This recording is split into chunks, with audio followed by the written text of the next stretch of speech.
Good morning. My name is Nancy Lindborg. I am the president of the U.S. Institute of Peace, and I'm pleased to be able to welcome everybody this morning for a very special program. I'm glad the weather cooperated to let us continue with this morning. Welcome to everyone who braved the sort of pseudo-weather event to join us this morning. We're especially pleased to see the members of our International Advisory Council, and welcome to those who are joining us by webcast. As many of you know, USIP was founded in 1984 by Congress, dedicated to the proposition that peace is a very practical undertaking, that it is absolutely essential for our global security, and that it is eminently possible. And so USIP works with partners in conflict-affected countries around the world, with governments, civil society leaders, women and youth, to equip them with the kind of tools and learnings and information that enables them to work to prevent conflict from becoming violent and to resolve it when it does. As I think everyone in this room is well aware, Afghanistan remains one of the most critical foreign policy priorities for the United States. So I'm extremely pleased that USIP is able to host this morning National Security Advisor Atmar. And we are very honored, sir, that you chose to accept our invitation to come here and have a conversation with Washington policymakers on critical events that are occurring in Afghanistan. USIP has been deeply involved in Afghanistan since 2002. It's one of our longest and largest programs, and we've had an office there since 2008. And our Afghan team there works with government, religious leaders, civil society organizations to address the underlying causes of instability and to create the conditions for peace. So this is a really important moment for a conversation on the Afghan peace process. Last month, the Afghan government hosted the Kabul Peace Conference and made a very forward-leaning offer to the Taliban to find a political solution to the conflict. Also last month, the Taliban indicated their willingness to talk to the United States about peace. And next week, President Ashraf Ghani will open a conference together with the president of Uzbekistan on regional support for a peace process. Earlier this month, USIP hosted Ambassador Alice Wells from the U.S. Department of State, who joined us to shed light on the U.S. response to all of these recent developments. So this is an important opportunity to now hear directly the Afghan perspective with the Afghan National Security Advisor, Mohammad Hanif Atmar. We very much appreciate your coming today to share your thoughts and to give us an update on how the Afghan government is approaching this process for peace, especially as it deals with multiple security threats from within the country. Of course, I also want to extend a special welcome to Ambassador Moeed, the Afghanistan ambassador here in the United States.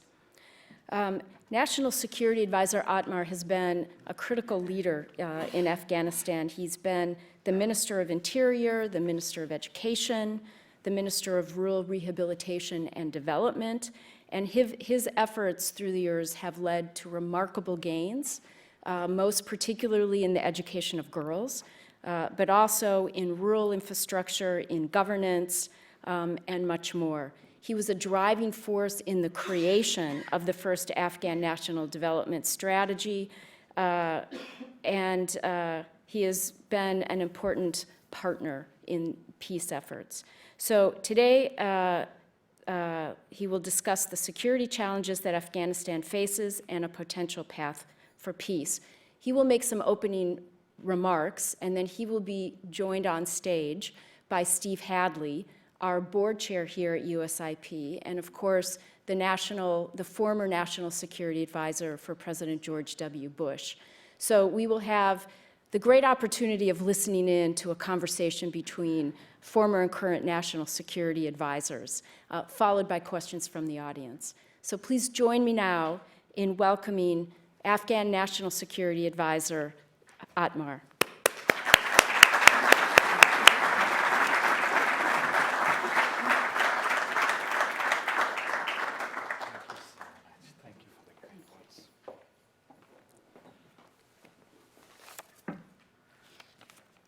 Bismillahirrahmanirrahim. Ms. Nancy Landberg, Excellency Hadley, Andrew Wilder, Excellencies, ladies and gentlemen, good morning.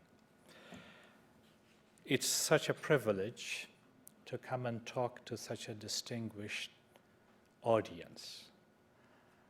It's an honor to be invited by the famous institute with its remarkable achievements worldwide, but particularly in Afghanistan. So let me first take this opportunity to thank the USIP for not just inviting me and my delegation, but for the excellent work it has undertaken in Afghanistan and elsewhere.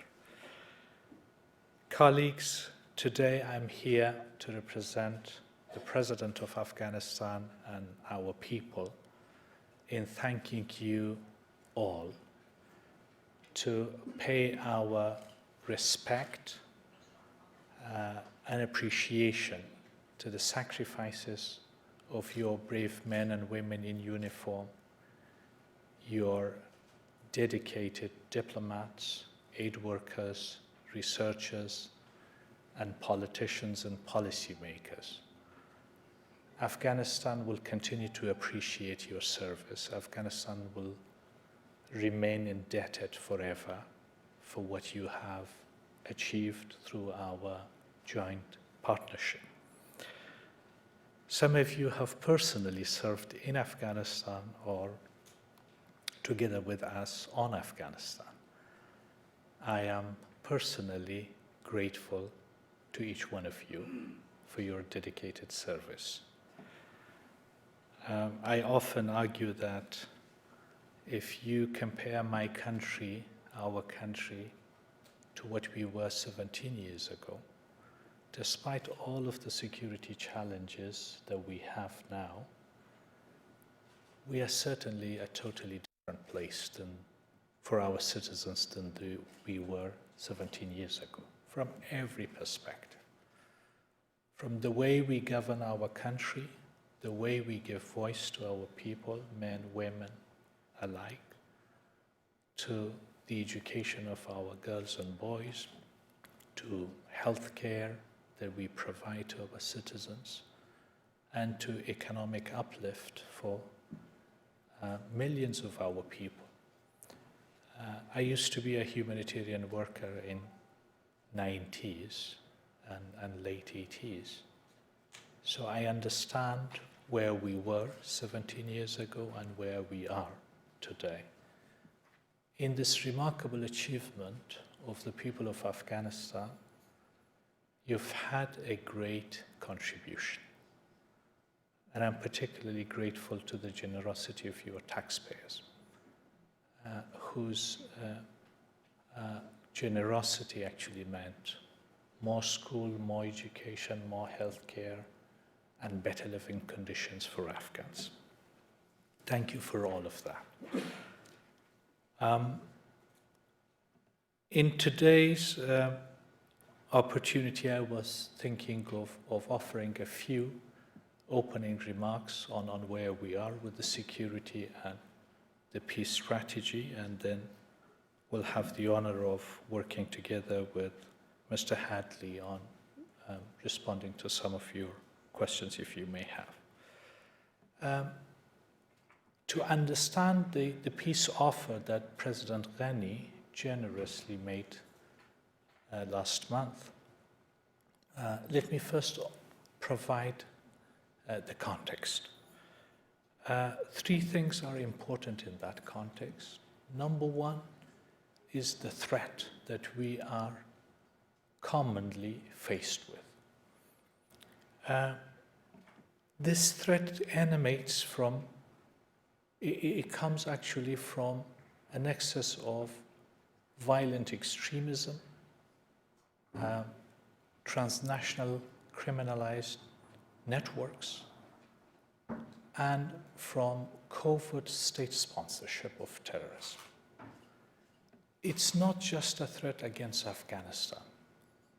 It's a threat against the region and by extension against the entire global community.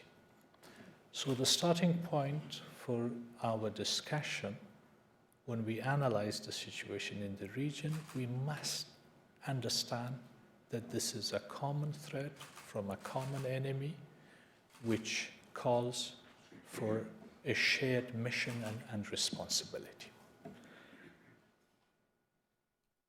It's not just the Taliban and the Haqqani network that we are fighting.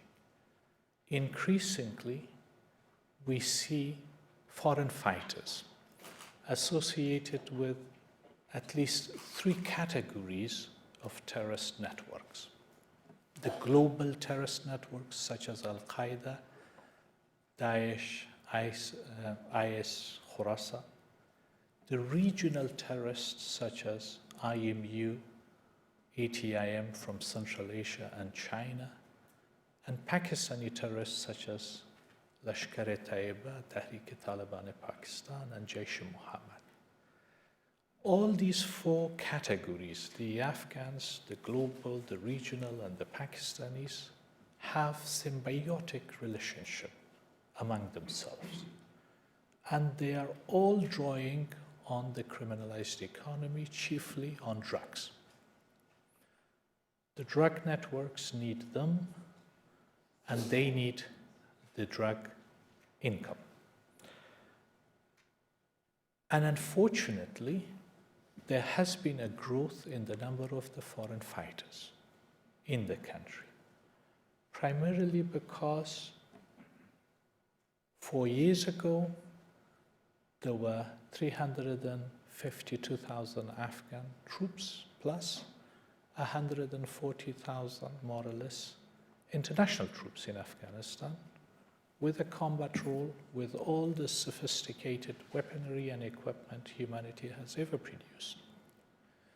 Now, 4 years ago, a decision was made to transition the combat responsibility and security responsibility to the Afghans. Now, 4 years ago, there was a young army and still not yet developed with its strategic capabilities, including its air force. But the transition has taken place successfully. Yes, there has been setback, especially in rural areas. But no major population center has ever, well, with the exception of Kunduz, has been under control of Taliban. No one. And that was a temporary fall of Kunduz city. So what we have achieved, colleagues, that number one, I often hear this, that when is the timeline to bring this to an end? Well, our enemies, unfortunately, do not have any timeline in pursuit of their hostility towards all of us. But one thing that you have achieved, that 17 years ago you had to intervene yourself, the international community, to dismantle the terrorist networks were posing the threat to all of us. Now, that responsibility is shouldered by the Afghans. So we do the fight, we do the combat, with support that we very much appreciate from our US and NATO partners. So one of the most significant achievements, in addition to the fact that Afghanistan is no longer a safe haven for these terrorists, is the creation of the Afghan National Security Forces, which does the job. Now, well, we will continue to require support from our international partners. So if you look at how much of the sacrifice in blood the Afghans do and how much our international partners, it is clear now that Afghanistan has begun to stand on its own feet also for defense purposes. In this process, the South Asia strategy of President Trump's administration has played a key role. We welcome the strategy. It has already a significant impact on the reduction of violence and capabilities of the terrorists, and to create an enabling environment for our peace and reconciliation strategy. The response from the region has been mixed. First, unfortunately, we haven't had any positive response from Pakistan as yet. Not any change in the policy that they're pursuing. And response from the region, the wider region, is slightly mixed. While there is a regional consensus on peace and reconciliation in Afghanistan, but the consensus on how to fight the terrorists has broken slightly. Unfortunately, there are actors in the region that draw a distinction between good and bad terrorists. And unfortunately, another sign of that breakdown of consensus is that we all agreed to have state-to-state relations for counterterrorism. But there are those now who look at state to non-state actors' relations for counterterrorism with serious implications for all of us. Like there are those who say that they work with the Taliban against Daesh, against IS. And we say that not only this is unethical, but in terms of policy, this is self-defeating. Without going into details of this, we are in an environment where, while we have a significant progress, but we also have challenges primarily associated to the growth of the foreign fighters and the weakening of regional cooperation. So in this context, last month, based on the environment that was shaped pretty much by the South Asia strategy, Afghanistan launched two mutually reinforcing strategies: the peace and reconciliation and the counterterrorism strategy. Now, the peace and reconciliation strategy aims to separate the Afghan Taliban from the foreign fighters. And we can make peace with them because they are Afghans, if they are interested in peace. If we succeed in making peace with the Afghan Taliban and separate them from the foreign fighters, this will be the most effective regional and global counterterrorism strategy, because then the foreign fighters will not have a safe haven in Afghanistan. So, at the same time, our counterterrorism strategy is reinforcing our peace strategy because it aims to increase the number of reconcilable among the Taliban. The Taliban must know that they cannot win militarily, and therefore the two strategies are essentially reinforcing each other. Those who believe that there is an inherent contradiction must look at the way these two strategies function as two sides of the same coin. There isn't any contradiction. They will have to be pursued simultaneously to get the result. Peace with the Afghan insurgents and defeat for the international terrorists trying to use Afghanistan against the rest of the world. In this context, President Ghani offered the most comprehensive, unconditional, and far-reaching peace offer to the Taliban. I mean, you are familiar with the key features of the offer, ranging from a legal package to a political, security, and economic package. addressing all the key issues that the Taliban have been concerned with. But at the same time, we did mention to them that there are some key enablers. These are not preconditions, but key enablers. A renunciation of violence, cutting ties to international terrorism, and full respect for the Afghan constitution, and especially the rights of our women and minorities. There hasn't been any official response from the Taliban as yet to the offer. They are still, thank you, Tashakkur. They are still pondering, consulting each other. But the unfortunate fact is that there has been increase in violence since the launch of the peace strategy, the peace offer. So clearly, it is suggested that there are those elements who do not want peace. Now, this will not deter us. We will continue to pursue the peace strategy, but at the same time, strengthen our counterterrorism capabilities.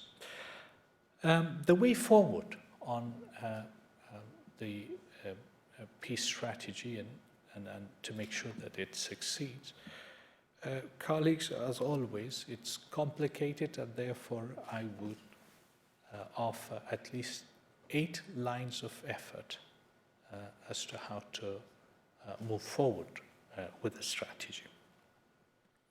The first is that we have to strengthen the Afghan national security forces.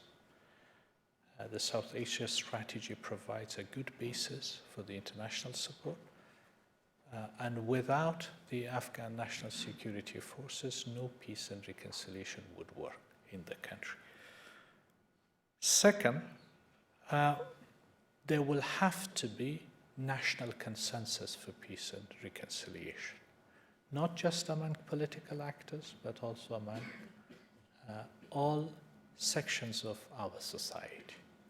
Women must see themselves in the process. Our minorities will have to be comfortable with the peace process. It will have to be a peace process for all Afghans.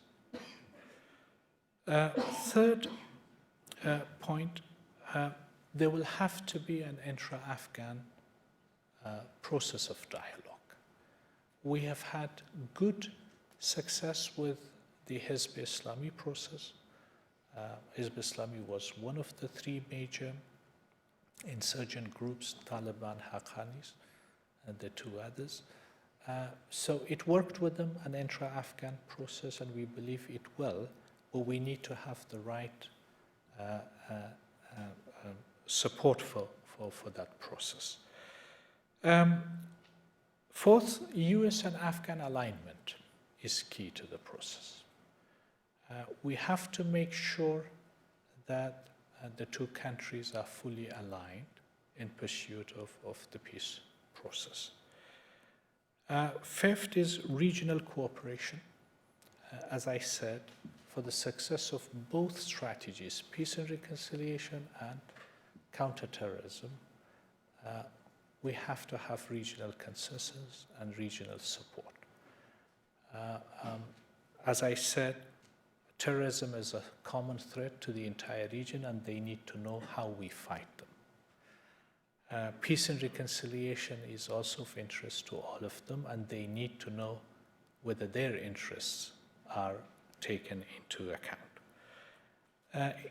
In addition to Pakistan, Iran, India, Turkey, Central Asian states, China, and Russia, we are also looking at the critical role that Saudi Arabia and other GCC countries can play in this respect, particularly to support the intra-Afghan dialogue. Saudi Arabia, for instance, would have enormous influence in the process, and one of the things that we will be doing together with our colleagues here is exactly to explore how that influence can be harnessed for a peace process. We often hear about the Qatar office of Taliban. It can play a role, but it must start doing that, and soon rather than later. They've been there for 7 years, and we are talking to them that if you are not there for peace, then you cannot be there for war either. So they have to start engaging in the process. Finally is the role of Pakistan, which is central to both the peace process and the counterterrorism. We are engaging them at different levels. There has been a strong welcome from Pakistan side for the peace initiative, but we are engaging them now to offer some concrete measures as to what can they do together with us to support the peace process. On counterterrorism, there's a huge difference of view between them and us, but that's the sad reality. We are simply putting this to them that there will be no foreign fighters without Taliban in Afghanistan, and there will be no Taliban insurgency without sanctuaries in Pakistan. So we need to see some action. A good process of dialogue has been initiated on a Pakistan-Afghanistan action plan. I hope we will reach an agreement there, but that will definitely be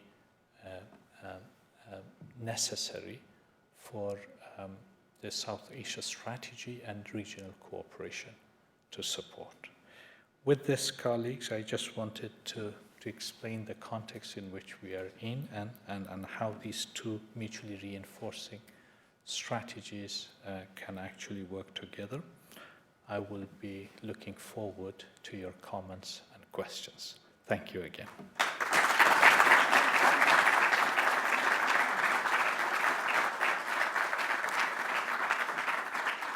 So you want me to go there or there? Okay, thank you.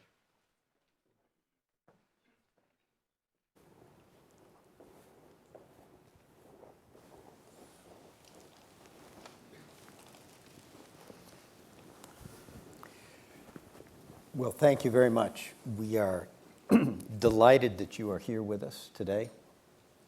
There is no one who has been more involved in Afghan's effort for peace, Afghan's efforts on security, Afghan's efforts with its neighbors and with U.S.-Afghan relations than Hanif Atmar, and we're delighted to have you here. Also, thank you for your comments. I think it provided a context that has not really penetrated the Washington media or policy community. We're grateful for that. What we're going to do is, it's now about 11:05, and we have a hard stop at about 11:30. So I'm going to ask 2 or 3 questions of the National Security Advisor, and then at about 11:15, maybe a little bit before that, we're going to take questions from the audience. There will be roving microphones that will come to you. Please introduce yourself, ask your question, and please keep it short, because the shorter the questions, the more questions we'll be able to get and take advantage of this opportunity. I want to start, if I can, with something you said about the peace offer, and I don't think American officers really appreciate how remarkable this peace offer was. It was unconditional. It talks about the possibility of Taliban participation in a political process. And it also talked about, while the Constitution needed to be respected, it also could potentially be amended. So there could be a dialogue on that issue. These are major moves by President Ghani, and they deserve recognition and support. You said one thing that was very important, which was that there needs to be intra Afghan reconciliation. And one of the things we've had concerns here, Andrew Wilder and his team, about if you have a reconciliation of Pakistan, which took up arms against the Afghan people, but don't have a reconciliation among the Afghan people, what lessons do people draw from that? Could you say a little bit more about that intra-Afghan process you've talked about? What's the objective, what's the process, and where are you on that? Because that is a crucial element of the peace process. Absolutely. Well, the way we look at it is challenge number one, peace between the state of Afghanistan and the state of Pakistan. Our people are good friends and have always had a mutually beneficial relationship. The problem has been the relationship between the two states. So that's element number one. Element number two is intra-Afghan peace with Taliban and the Haqqani network. As I said, with Hizb Islami, it did happen, but with these two, we need to work on. And the third element is the foreign fighters in this, that we cannot make peace with. They're not Afghans, and they do not necessarily pursue an Afghan objective. Their objectives are beyond Afghanistan. So we will have to have some kind of counterterrorism against them.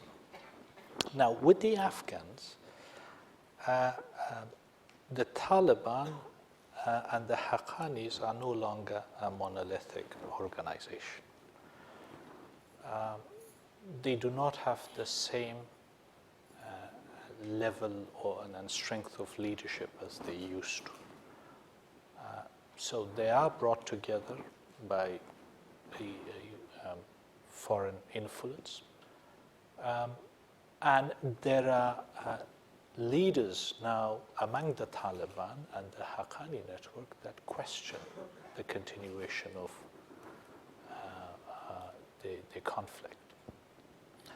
And they are certainly in contact with our Peace Council and with the government. And they are asking for a process whereby they and their families are protected to engage in peace. Something, Mr. Hadley, that needs to be understood, that most of the, if not all of the Taliban and Haqqani leaders have their families as a collateral, kept somewhere. And that is the way they are to be trusted with what they are doing at the moment. So they're concerned about their families, they're concerned about their own safety. So with this group, our strategy is that obviously they are reconcilable and we need to talk to them. But of course there is a irreconcilable element there as well. As I said, for them, this conflict is as much about economics as about politics. They are drawing on proceeds from the drug and criminalized economy, and they are not alone in that. There are state and non-state elements that also benefit. Of course, not to mention corrupt officials in Afghanistan. But when it comes to the regional states and their involvement in it, so the peace offer alone will not be enough. We have to have the right balance between incentives and disincentives for them. But when it comes to the reconcilable elements, again, the challenge is that the government of Afghanistan must have a solid national consensus to be able to engage them. It cannot be seen as peace for one section of the Afghan society and lack of peace for another section. it will have to be a solid consensus on basis of which the intra-Afghan process will work. Now, are we capable of having that? The consensus built for the Hizb Islami process gives us hope that we are capable of having it. Of course, every Afghan has suffered a lot, but they're still kind enough, generous enough to embrace a principled peace opportunity. But that process of national consensus will have to be supported by regional and international consensus. So it's complicated because of the different aspects in it. How to do that, we will be exploring that further with our American colleagues as well as countries like Saudi Arabia and UAE. And if I could just ask you one more question about that before moving. What is the mechanism for that intra-Afghan reconciliation? What is the mechanism for building that consensus in support of an outreach to the Taliban? Is it the High Peace Council? Is it an electoral process? Is it a jirga process? What is the mechanism within Afghanistan to achieve that objective? We have all agreed that this is the High Peace Council, the mechanism. We're representing almost all of the political actors, the political community, as well as civil society and women. So they are the mechanism, but they will have to be supported by the state institutions to establish the process. The electoral process is obviously the future. Now, we often hear about sharing of power with Taliban. Our position, the position of people of Afghanistan is, well, there is an electoral process. Come and participate in the process, and if you are interested in power, that's the only way forward to have the political authority to govern. So all of these processes will be open to embrace Taliban participation.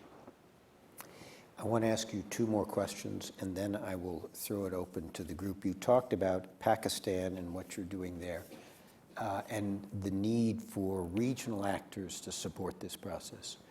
There's been a lot of focus in the media these days about Russia.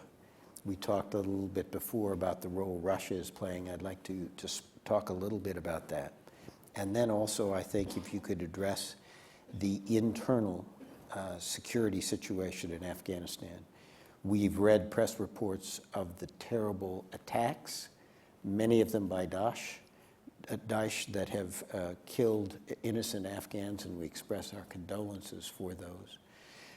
But we read about those, and it gives the impression to Americans that the security situation is deteriorating rather than getting better. So could you address, one, the role Russia is playing, and two, a little bit about the internal security situation and the strategy for combating the challenges you now face?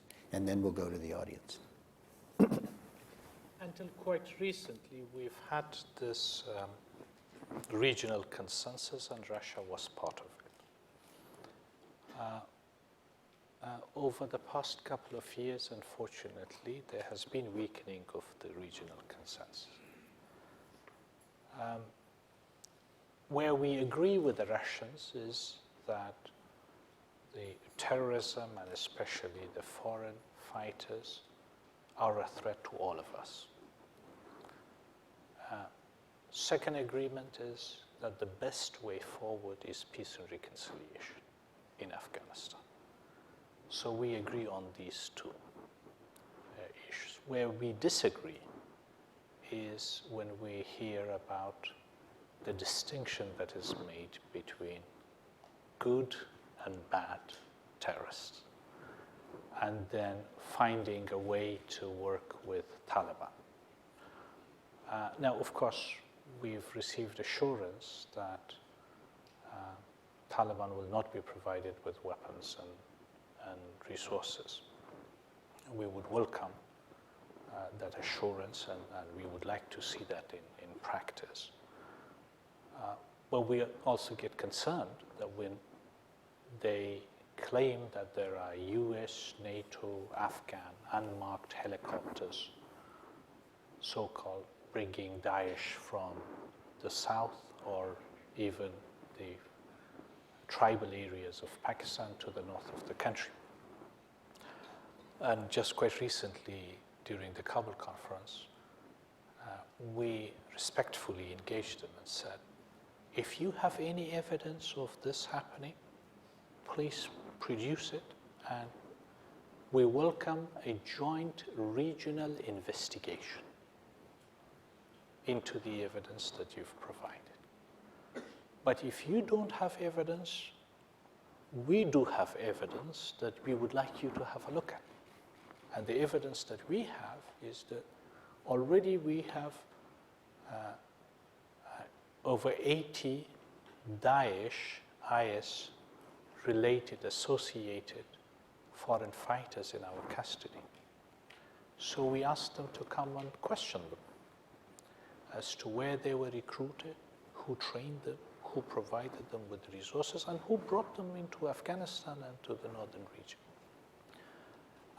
I'm sure we need to do a little bit more of that with them, that we constructively engage each other and look at the evidence we have. But frankly speaking, sometimes when we engage these regional actors, it's not so much about Afghanistan. It's about other interests that they have outside Afghanistan, and like always, bringing those interests or those conflicts into Afghanistan. So therefore, we suggested to our American and Western partners that probably Afghanistan is the place where we all have a common interest to cooperate. Like as China said, that they want to see Afghanistan as a cooperation place with the United States and NATO, not as a confrontation place. I hope that is also the case with the Russians and Iran and other regional actors. You're absolutely right about these heinous acts of terror in the country, including the one on Nowruz, killing over 26 of our innocent people. These attacks have increased over the past couple of weeks in a way in response to the significant setbacks and crushing that the Taliban suffered and the IS suffered in rural areas. So they resort to this level of violence as an act of desperation. And it's desperation because they no longer think about the hearts and minds of the people. Mm-hmm. So they just commit a level of violence to demonstrate to the world that they exist, that they have not been crushed entirely. And that is the wrong way to actually send a message. Well, we do realize that we need to do a lot more to prevent these attacks from happening. A certain degree of this will be happening all the time, unfortunately. But if you look at the growing strength of the Afghan National Security Forces with the right support from our international partners, we strongly believe that the same way that they have kept the country together without any direct combat role of the international forces, they will be able to improve security in urban areas as well.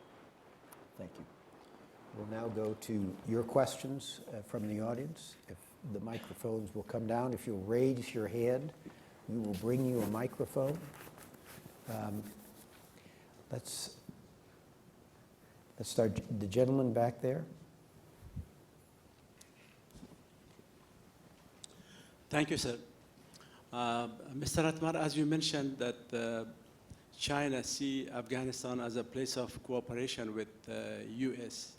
what is China's interest in the future of Afghanistan and how it could be helpful in the peace process to help change Pakistan's conduct toward peace?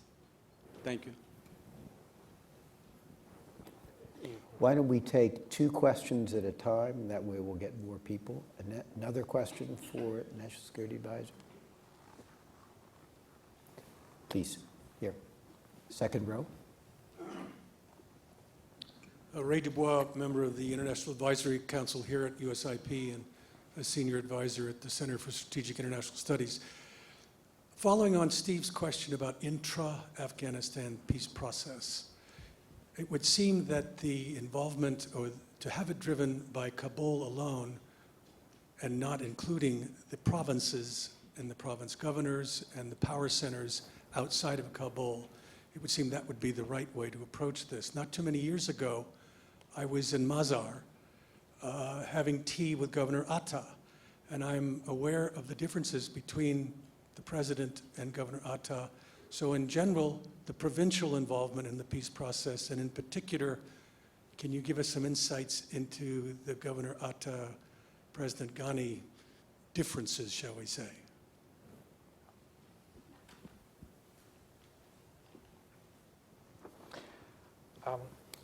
On China, their number one interest is security.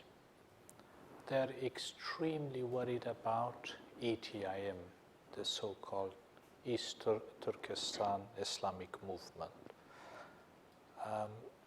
Their number we estimate to be between 300 to 500 fighters in Afghanistan, mostly coming from Pakistan and the region.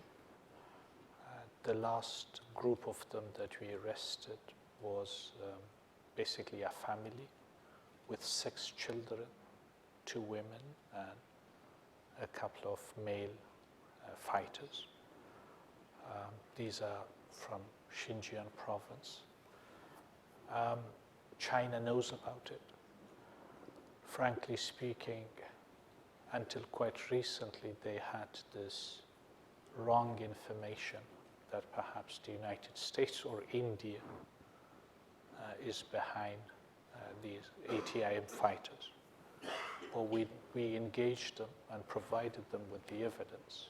So now they have a better understanding that ATIM moves out of China, goes all the way to Vietnam, to Indonesia, ends up in Turkey, comes back to Pakistan, and then Afghanistan to fight. So they have a better understanding of the threat now. And therefore, there's this confidence in our cooperation now with them. But of course, they also have an economic interest. The One Belt, One Road vision they present for the region cannot happen without stability in the region and security in Afghanistan. Security in Afghanistan is central to the stability in the region. And Afghanistan, in addition, offered its vision, probably the most comprehensive vision for economic reintegration and regional connectivity that President Ghani has so eloquently presented to the leadership of China and the leadership of the entire Central Asia is now having more traction. So we are cooperating with them on both, on regional economic cooperation as well as regional security and counterterrorism. They are fully supportive of the peace and reconciliation. And we have obviously slight difference of view as to how that needs to happen. Their primary focus is to encourage the Taliban through soft means. We agree on that, but add that there must be some disincentives when it comes to the irreconcilable elements. And disincentives will have to be provided by Pakistan. As long as the Taliban leaders have safe haven in Pakistan and they're able to draw on the proceeds from drugs, there will always be an element of irreconcilable. So that needs to be addressed. We're working on the Chinese on that aspect as well. On the differences between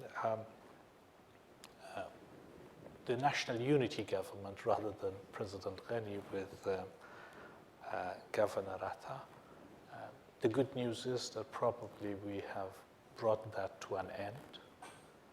So yesterday, yesterday Kabul time, or maybe still today, a new governor was introduced to the job.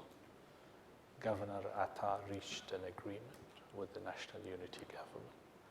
Our commitment was always for a peaceful and principled way to resolve the differences. No matter what difference we Afghans may have, but we have a common threat, a common enemy, and we have to strengthen our national unity.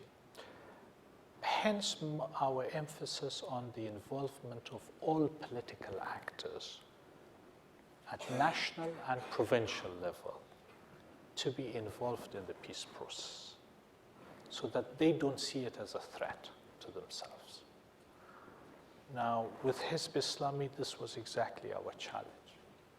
Hizb Islami did have a difficult past with other Mujahideen factions.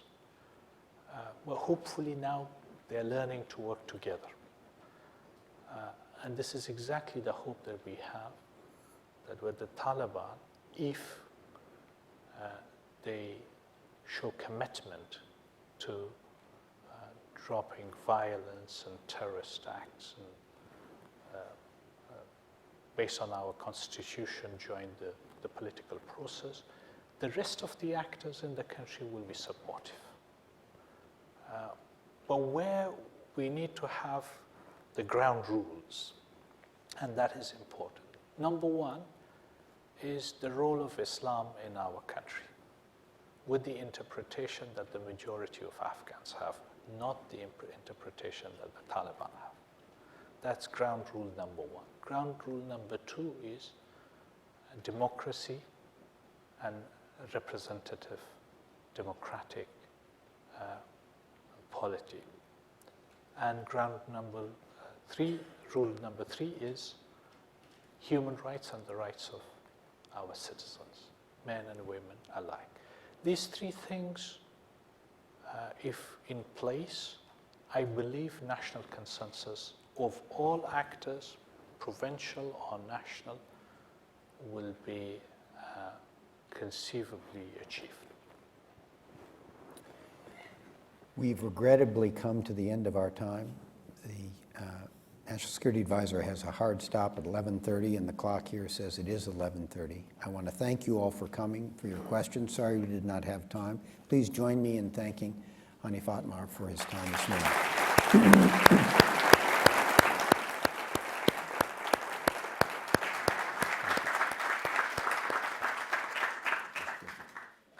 Ladies and gentlemen, please remain in your seats until the official party departs.